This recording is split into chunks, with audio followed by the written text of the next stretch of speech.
Hey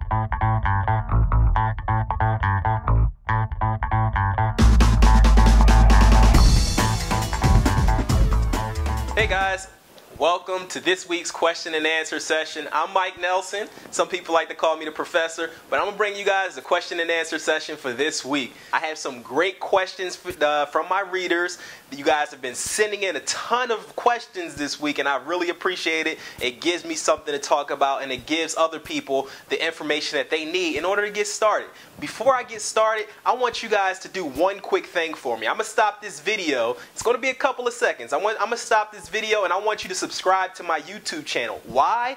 Well, because I'm going to share information. You'll be able to get updates a lot quicker than if I was to send them out in my mailing list. So I want you to stop for 1 second. Subscribe. For those of you who don't know, I have an ebook coming out, WholesalingHouses101.com. It comes out, it'll be released December 12th of 2012. That's next week, depending on when you're watching this video from when it's released. The book, what you're going to learn in there is you're going to learn how to wholesale from start to finish. Also, I share some great information, some secret tips on my list, my most targeted, motivated seller list that has made me a ton of money these past couple of months. And also, one thing that a lot of people have been asking me about, they always say, Mike, how do I get MLS access? And I share it with you on my ebook. Make sure you check it out, Wholesaling Houses 101. All right, but let me go ahead and get started, hop into the question and answer session. Since last week, a lot of questions has been coming in, and I love it because it gives me something to talk about, and it gives the other readers the questions that have been stumping them in order to getting started in the business. So let me go ahead and hop on in to the first question. It comes from Dominique Allen. All right, Dominique Allen, he sent me an email. His question, he told me that he met with an attorney that will perform title searches and assist him during the closing process. He should be currently revising my contracts to purchase and assign properties, but it's taking some time. I would like to get started soon rather than later. Do you have an attorney that you could recommend? Should I exercise a little patience? Also, should I keep my attorney and person who performs the title search and closing separate? Okay, Dominique, that's a great question. All right, a lot of people, they get stuck there. I tell people, if you're going to get a contract, make sure you get your lawyer to take a look at it to make sure that's a good contract to use, and it'll protect you in the long run. Far as the title company, what I like to do, and guys, take this. If you're in a different, some states work different. Some states work with title companies. Some states close properties with closing attorneys. Just check to make sure what you're dealing with. But in my states that I work with, you have title companies, and then you have closing attorneys. What I like to do is I like to work with a title company that actually has a closing attorney on the staff. And what this allows me to do is it allows me, if I have any questions about a particular dealing, I can ask the attorney that's on staff a question, and he should be able to help me. So it all varies on your location. Make sure you check, you see what your location requires, and then you go from there. But far as that, you can have an attorney that you deal with, and then you can have a title company that you work with. But I like to have both of them under the same roof. All right, Dominique, that was a great question. I have another question for this week. Another question comes from Miss Azahia Morris, okay?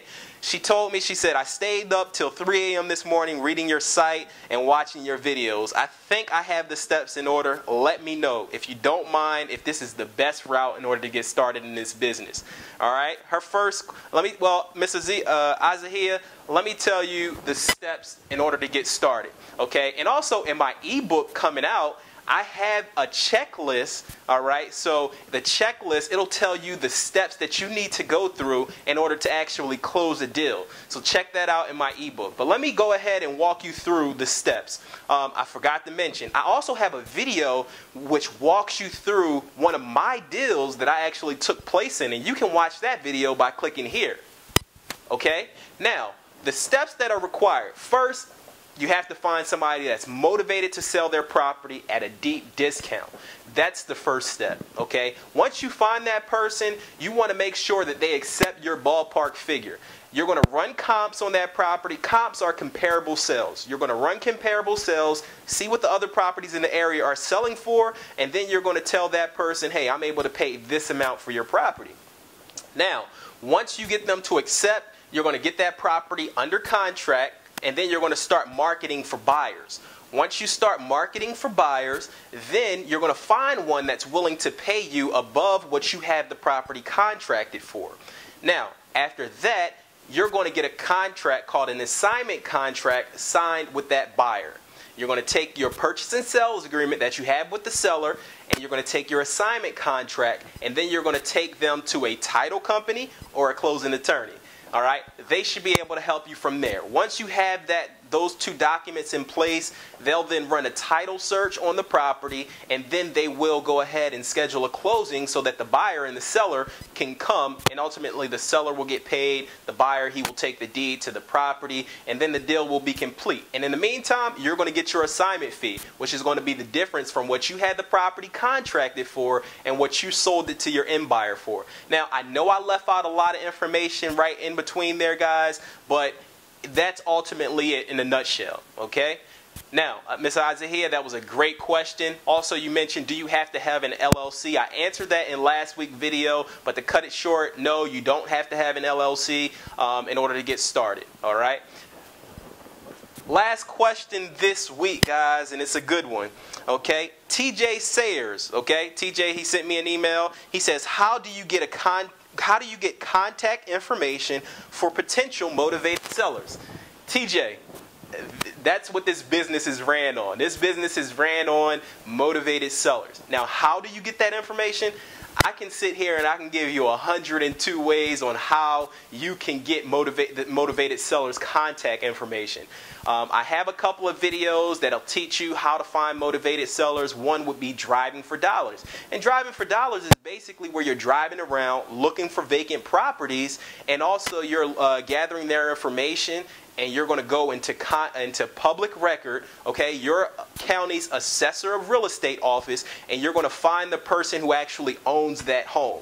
Okay, that's one way of finding motivated sellers. Another way that you can find motivated sellers is by looking in the county records and finding people who are absentee owners. And absentee owners basically own properties that do not live in them. Now you say, why would an absentee owner be a motivated seller? Well, these absentee owners, they own properties, but they don't live in them. Now, this could be that they owned the property for several years. It was a rental property. They could have inherited that property, or it could have been, their old home, and they moved out of state and they just haven't got to selling the property.